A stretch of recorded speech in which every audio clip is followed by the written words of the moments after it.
Dear student, good morning to all of you. I am Dr. Vijay Prakash, Assistant Professor, Department of Microbiology, SBN PG College, Kalang, Sultanpur. Now I delivered the lecture of Introduction of Microbiology because nowadays not provided the class of offline, so provided the online due to the pandemic of COVID-19. So Introduction of Microbiology.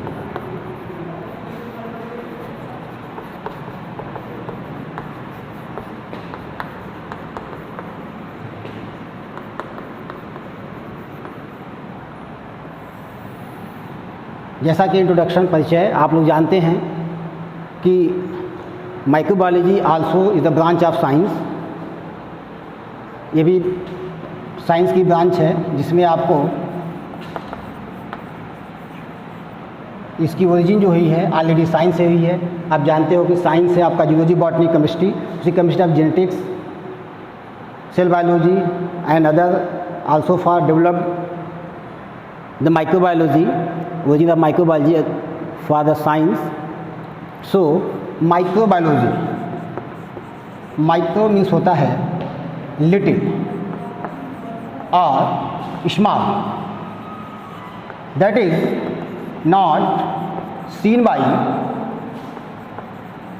naked eye,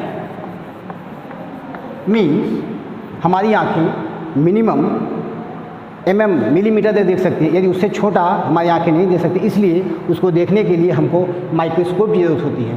तो micro मतलब ऐसे organism, ऐसे living organism जिनकी size से कम हो, that is in the micron, that is in the micron means less than less than जैसे आपका bacteria, virus, fungi, algae. तो यहाँ पे आपका स्पेशली जो माइक्रो ऑर्गेनिज्म है means micro organism, that organism which is not seen by naked eye, उनको देखने के लिए आप माइक्रोस्कोप का उपयोग करते हैं, इसलिए it is also called microscopic organism because its size in not less than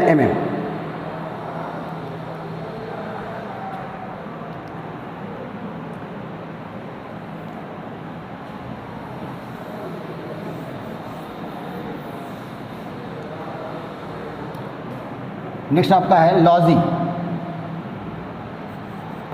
bio means living, logy means study. So the definition of the microbiology is the study of living organism which is not scene by naked eyes, means the microbes which is so small it is seen by the microscope. So the definition of microbiology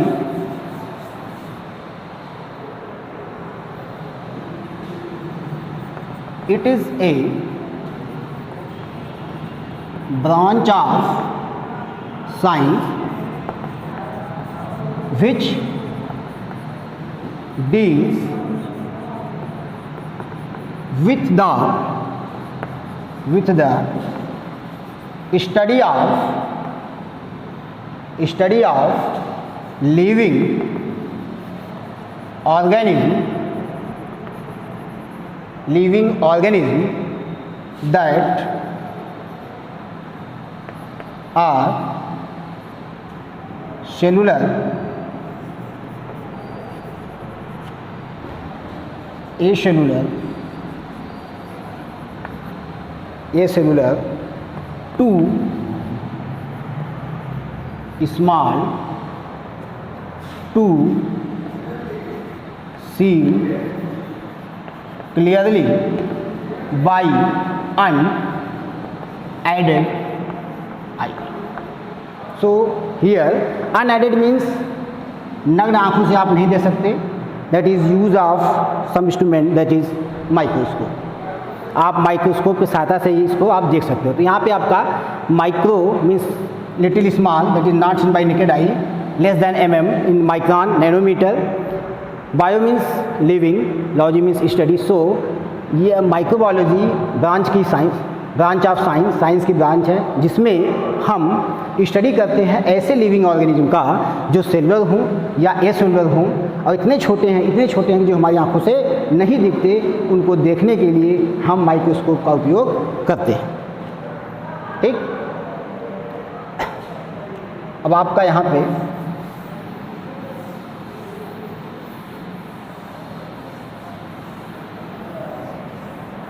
ये कहा जाता है जो micro organism है, micro organism है, वह micro organism क्या है? या तो सेलुलर है या cellular means present of cell, जिसके ऊपर एक कवरिंग हो, खोल हो, that is bacteria, fungi, algae and protozoa. Here you know the bacteria, example E. coli, E for Escherichia, Escherichia coli, size 0.5 micrometer to 2 micrometer. That is small, not seen by naked eye, so we see by the staining of microscope. Small है, and other also Streptococcus, another example, which is also small. Fungi, जैसे आप जानते हैं, botany पढ़ा होगा, fungi, east, fungi आपका east, mould, algae, protozoa. ये सब के सब जो बैक्टीरिया है, इसके अंतर्गत आपको ये यूनिसेलुलर है, सिंगल सेल, ये भी सिंगल सेल, ये यूनिसेलुलर प्रोकैरियोटिक है, ये यूनिसेलुलर सिंगल सेल यूकैरियोटिक, ये सिंगल सेल यूकैरियोटिक हैं, फंगस, यीस्ट, ये सब। लेकिन यहाँ पे सिंगल सेल है, इसलिए हमको आप इसमें रखा गया है सेलुलर में, क्योंकि प्रेजेंट ऑफ सेल। नेक्स्ट आपका है ए cellular,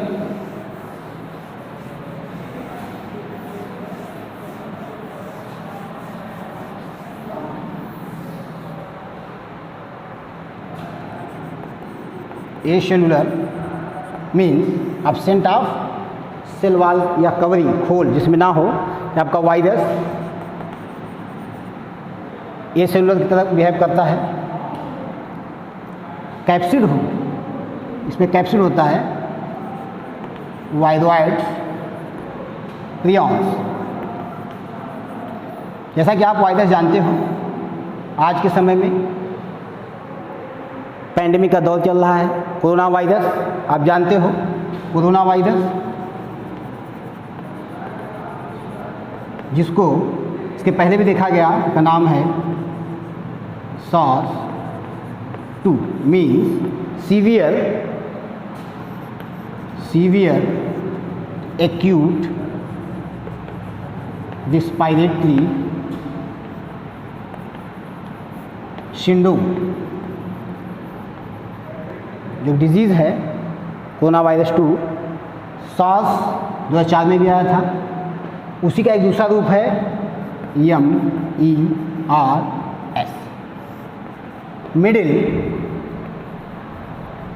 middle East respiratory syndrome, एक ही हैं बट इनके स्ट्रेन अलग अलग हैं। Both are single standard DNA positive sense, both are single standard DNA positive sense. जो तो ये आपके वायरस हैं जिनमें आपका कैप्सिड प्रेजेंट होता है, ठीक। सार्स वायरस कोई आपका कोरोना वायरस है जो सबसे ज़्यादा आज के समय में डेंजरस, पूरे विश्व इससे ग्रसित है। दूसरा आपका इसी का दूसरा है, जब सऊदी में देखा गया था आपका, सऊदी अरेबिया में मिडिल ईस्ट, ये 2012 में था। 2019 में आपका उसी का एक दूसरा रूप है सार्स का ही, जो वुहान शहर से निकला हुआ है। नेक्स्ट आपका है वायरवाइट्स। आप वायरवाइट्स जानते हो कि वायरवाइट्स जो है ये एब्सेंट ऑफ कैप्सिड, ऐसा वायरस जिसमें कैप्सिड ना हो, केवल डीएनए आरएनए हो, कैप्सिड ना हो, इट इज कॉल्ड वायरवाइट्स। जो आरएनए भी हो सकते हैं, जो डिजीज़ कॉजिंग है, मैक्सिमम क्या है, सब डिजीज़ कॉजिंग है। नेक्स्ट आपका है प्रियॉन्स। आप जानते हो प्रियॉन चूँकि ए सेलुलर है, जो सेल नहीं है। प्रियॉन्स जो एक प्रोटीनेशियस सब्सटेंस है, क्या है, प्रोटीनेशियस सब्सटेंस है, जो प्रोटीन का बना हुआ है, जिसमें प्रोटीन का जो सेकेंडरी स्ट्रक्चर है अल्फा बीटा, उस सेकेंडरी स्ट्रक्चर में कि अगर फोल्डिंग प्रॉपर्ली ना हो, फोल्डिंग डैमेज हो जाए, तो वो एक मिसमैच हो जाए, तो एक सब्सटेंस का फॉर्मेशन करती है, that is called prions. Prions जो डिजीज़ कॉजिंग है, जिसको देखा गया था सिप में, इसको मैड काऊ भी कहा गया या कुरु डिजीज़ भी कहा जाता है, ठीक। तो ये दैट इज़ ए सेलुलर। तो यहाँ पे माइक्रोबायोलॉजी, हमने माइक्रो ऑर्गेनिज्म की जो बात किया, वहाँ पे आपका cellular, A cellular, that is not seen by naked I, bacteria, virus, fungus, algae, protozoans, इसमें आपके मैक्सिमम सिंगल सेल हैं, सिंगल सेल हैं।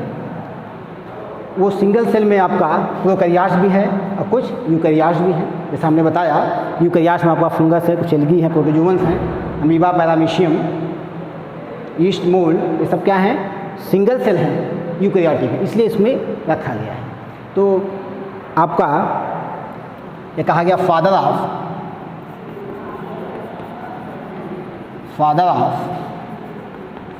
Microbiology, father of microbiology Lewis pasture. Lewis pasture को फादर ऑफ माइक्रोबायोलॉजी कहा जाता है। जिस प्रकार आप जानते हो जूलॉजी के फादर अरस्तू हैं, बॉटनी के फादर थियोफेस्टस हैं, उसी तरह आपके माइक्रोबायोलॉजी जो फादर हैं वो लुईस पास्चर हैं। लुईस पास्चर जिन्होंने सबसे ज़्यादा काम किया है, ये एक रिनाउंड पर्सन थे जिन्होंने सबसे ज़्यादा वर्क किया है इस माइक्रोबायोलॉजी के ऊपर, चाहे वो डिजीज़ के विषय में हो, चाहे वो वैक्सीन हो, एंड चाहे वो नई नई डिजीज़, नई नई रिसर्च हो, वहाँ पे उन्होंने सबसे ज़्यादा काम किया है, इसलिए इनको फादर ऑफ माइक्रोबायोलॉजी कहा जाता है। कुछ ये कहा गया है कि मैक्सिमम जो माइक्रो ऑर्गेनिज्म हैं जो आँखों से नहीं दिखते, नॉट सीन बाय नेकेड आई, उनको देखने के लिए माइक्रोस्कोप की ज़रूरत होती है। बट एक्सेप्शन, कुछ ऐसे बैक्टीरिया हैं जो आँखों से दिखते हैं, दैट इज़ कॉल्ड, एक्सेप्शन है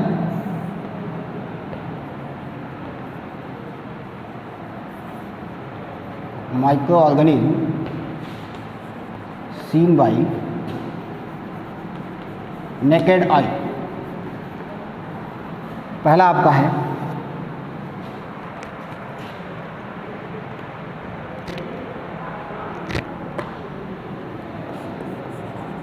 थायो मार्गरीटा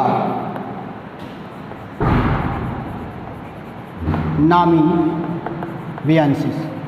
थायो मार्गरीटा नामीबियंसिस ये एक बैक्टीरिया है जो आपके ओशियन में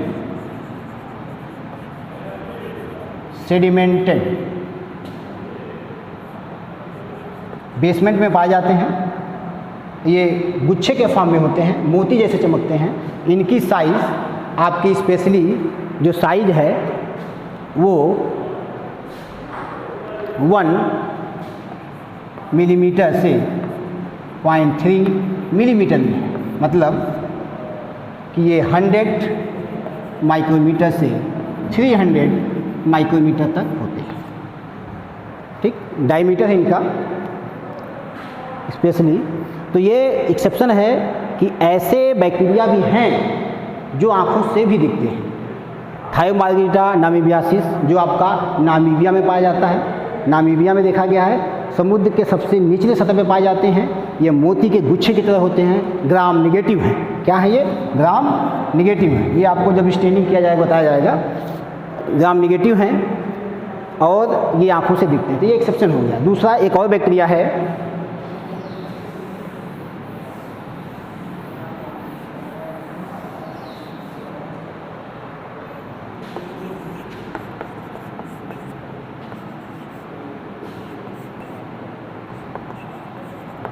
यूपोलिप्सियम फिसेलसोनी, जो आपका सर्जियन फिश में पाया जाता है। सर्जियन फिश एक मछली है जो समुद्र में पाई जाती है, सर्जियन फिश। उस सर्जियन फिश के इंटेस्टाइन में प्रेजेंट होता है। ये इंटेस्टाइन में प्रेजेंट होता है, जिसको हम आँखों से देख सकते हैं, जिसकी साइज़ 0.1 से 7.7 नैनोमीटर 0.1 to 0.7 मिलीमीटर में 0.1 मिलीमीटर टू 0.7 मिलीमीटर तक होता है, जिसको आप देख सकते हैं, आँखों से दिखता है।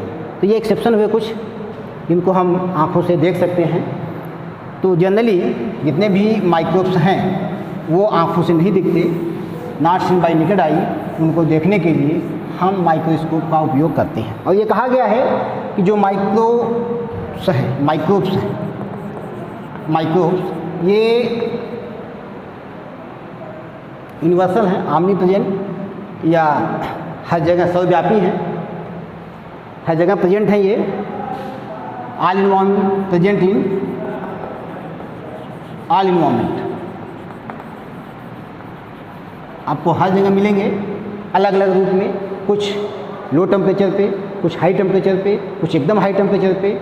उसको अलग अलग नाम दिया गया है, मेसोफिलिक, थर्मोफिलिक, एक्सट्रीमोफाइल्स।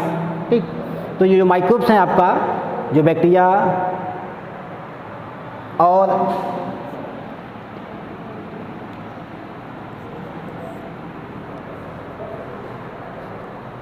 तो स्पेशली आपका प्रेजेंट इन ऑल इन्वायरमेंट। और ये कहा गया कि यदि आपका हैंड कुछ ऐसे आपने बना लिया तो उसमें बहुत ज़्यादा बैक्टीरिया, कई हज़ारों बैक्टीरिया प्रेजेंट हैं, इसलिए कहा गया 1 drop of water, 1 drop of water में लगभग देखा गया है 10 टू पावर 3 बैक्टीरिया प्रेजेंट हो सकते हैं। बैक्टीरिया प्रेजेंट हो सकते हैं। और 1 gram of soil, 1 gram soil में 1 ग्राम ऑफ सॉइल में भी लगभग 10 टू पावर 9 बैक्टीरिया प्रेजेंट हो सकते हैं। तो ये देखा गया कि ये ऑमनी प्रेजेंट हैं, हर जगह प्रेजेंट हैं ये, और ये हार्मफुल भी हैं, यूज़फुल भी हैं। हमारी बॉडी पे भी बहुत ज़्यादा बैक्टीरिया हैं जो यूज़फुल भी हैं, हार्मफुल भी हैं। ठीक, तो मैक्सिमम जो भी माइक्रोब्स हैं, चाहे बैक्टीरिया हो, वायरस हो, फंगस हो, वो सब के सब हर जगह लगभग प्रेजेंट होते हैं अकॉर्डिंग टू एनवायरनमेंट। और ये देखा गया है कि मैक्सिमम माइक्रोब्स डिजीज़ कॉजिंग भी हैं और यूज़फुल भी हैं। दूसरा आपका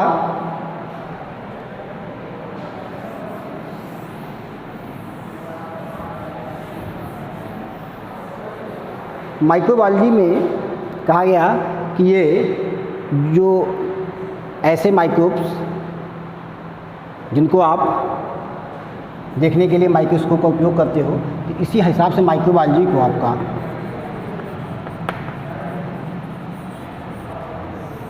दो भागों में डिवाइड किया गया है। एक है आपका प्योर माइक्रोबायोलॉजी,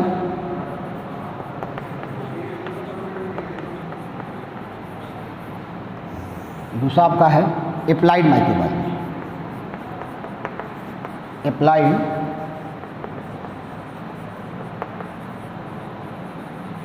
माइक्रोबायोलॉजी जो आपका प्योर माइक्रोबायोलॉजी है, उस प्योर माइक्रोबायोलॉजी में जनरली आप ऑर्गेनिज्म, जो माइक्रो ऑर्गेनिज्म का स्टडी करते हो। एप्लाइड माइक्रोबायोलॉजी में ऐसे माइक्रोब्स का आप स्टडी करते हो जिनका यूज़ हो। एप्लाइड मीन्स यूज़फुल, वोकेशनल, जिनका आजकल यूज चल रहा है। जैसे आप जानते हो कि चाहे कोई भी फील्ड हो, एग्रीकल्चर हो, फूड इंडस्ट्री हो, बिवरेज हो, फार्मास्यूटिकल हो, रिसर्च एंड डेवलपमेंट हो, हर जगह आपका इस माइक्रोबायोलॉजी का उपयोग किया जा रहा है। आज के समय में आप देख रहे हो इस पैंडेमिक के दौर में जो भी वैक्सीन का रिसर्च किया जा रहा है वो इन्हीं फील्ड के द्वारा, जो अप्लाइड फील्ड है उनके माध्यम से किया जा रहा है। क्योंकि आप जानते हो जो बैक्टीरिया हैं उनकी लाइफ साइकिल बहुत ही कम होती है। मात्र 20 मिनट्स में एक बैक्टीरिया डबल हो जाती है। इसका मतलब जो भी रिजल्ट हमें चाहिए वो बहुत ही फास्ट मिलता है। और उनके डीएनए उनमें प्लाज्मिड भी होता है, उनका उपयोग हम करके डीएनए का क्लोनिंग करना, नए नए रिसर्च करना, वो सब किस में आता है? आपका अप्लाइड माइक्रोबायोलॉजी में आता है। तो आपका प्योर माइक्रोबायोलॉजी, आपका bacteriology,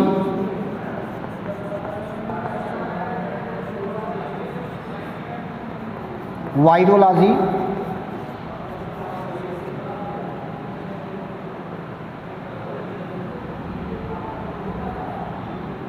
mycology, algology, protozoology, general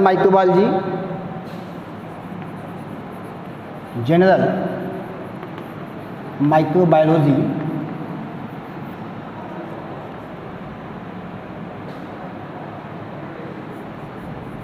water microbiology,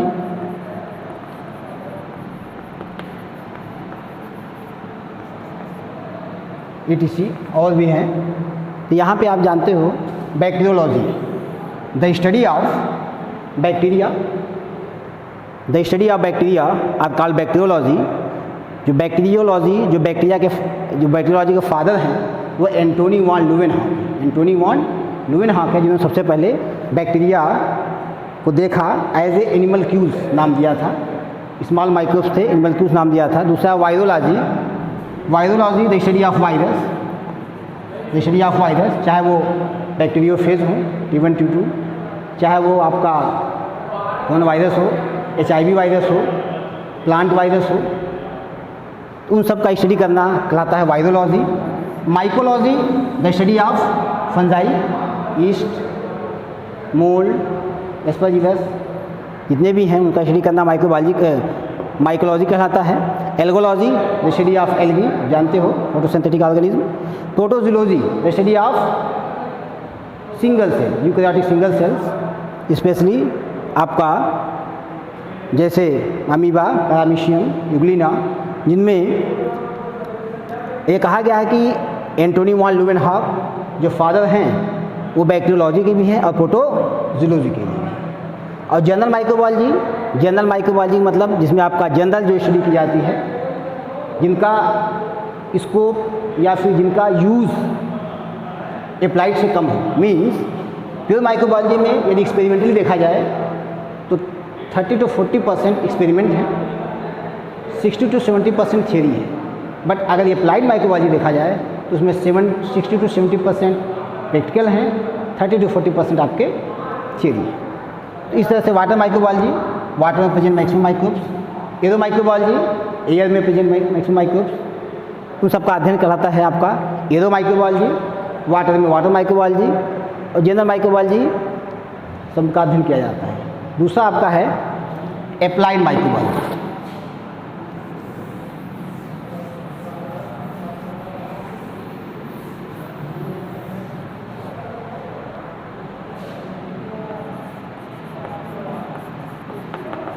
applied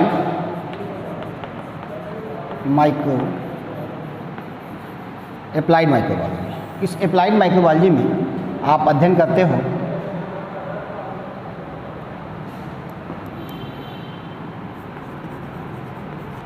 pharmaceutical microbiology,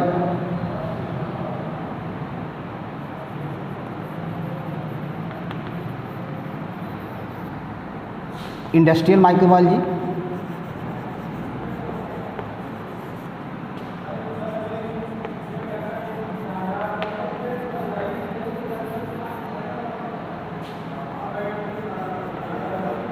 food and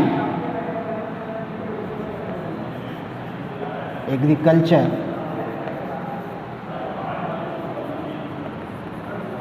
microbiology,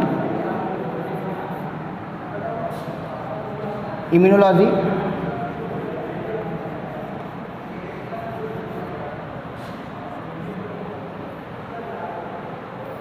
research and development,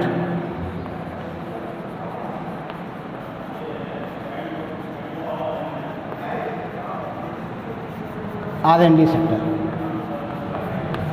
जैसे कि आप जानते हो मैक्सिमम आपका फार्मास्यूटिकल माइक्रोबायोलॉजी और भी हैं। तो फार्मास्यूटिकल मतलब मेडिसिन का फॉर्मेशन। आज के समय में चाहे वो मेडिसिन हो, इंजेक्शन हो, वैक्सीन्स हो, इन सब का फॉर्मेशन किया जा रहा है। इस फार्मा में आप जानते हो सिप्ला, रैनबैक्सी, कैंडिला, रेडीज लैब,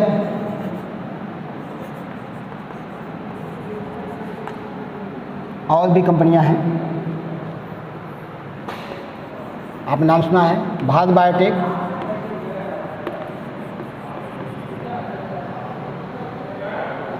एक मिनट नहीं दिख रहा है लगता है।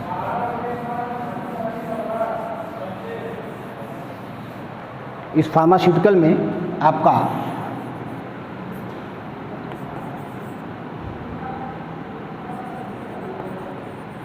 Bharat Biotech, Shantha Biotech, Cipla, Ranbaxy,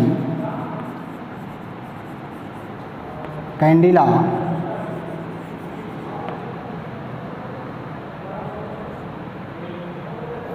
other भी बहुत सी कंपनियां हैं जो इंजेक्शन, मेडिसिन, ड्रग्स, वैक्सीन का फॉर्मेशन करते हैं। आज के समय में भारत बायोटेक जो हैदराबाद में की कंपनी है, हैदराबाद में जो सबसे पहले आपका कोरोना वायरस की वैक्सीन के लास्ट फेज में चल रहा है, वो जल्दी आने वाली है। तो भारत बायोटेक सबसे ज़्यादा इसका काम है R&D, रिसर्च एंड डेवलपमेंट। जो भी डिजीज़ हैं उसको खोजना, जो नई डिजीज़ आती हैं।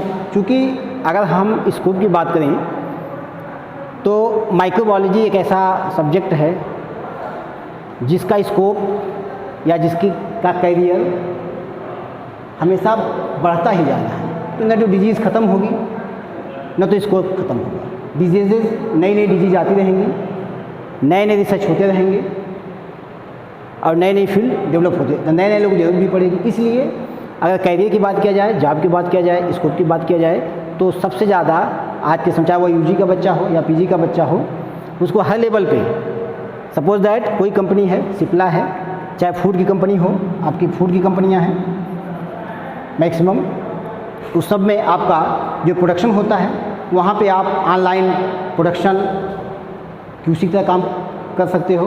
Quality control online, quality control lab, quality control आपका लैब में रहोगे, या फिर आपका एज ए माइक्रोबायोलॉजिस्ट लैब में काम करोगे। R&D, रिसर्च एंड डेवलपमेंट, जो बच्चा MSc करने के बाद, जिसमें नए नए डिजीज़, नए नए मेडिसिन को डेवलप करना है, जिनकी कॉस्ट भी कम हो और ज़्यादा यूज़फुल भी हो, हाईली रिएक्टिव भी हो। नेक्स्ट आपका शांता बायोटेक। शांता बायोटेक भी ऑलरेडी हैदराबाद में है, हैदराबाद में है, जो आपका टिश्यू कल्चर पे काम करती है। टिश्यू कल्चर पे काम करती है। स्पेशली आप जानते हो कि टिश्यू कल्चर से ही नए नए प्लान का डेवलपमेंट किया जाता है जो डिजीज़ फ्री हों, हाईली प्रोडक्टिव हों। तो शांता बायोटेक हैदराबाद में है, सबसे ज़्यादा रिसर्च एंड डेवलपमेंट का काम करता है। सिप्ला आपने नाम सुना होगा, जो मैक्सिमम अस्थमा पे काम करती है, इनका R&D अस्थमा पे है और ये मैक्सिमम मेडिसिन का फॉर्मेशन करती हैं। दूसरा आपका रेनबेक्सी है, ये भी आपका डायबिटिक पे काम करती है, इनका R&D डायबिटीज़ पे है और ये मेडिसिन का फॉर्मेशन करते हैं। दूसरा आपका कैंडिला है। तो ऐसे बहुत सी कंपनियां हैं फार्मास्यूटिकल्स जो मेडिसिन का फॉर्मेशन करती हैं। Okay, thank you.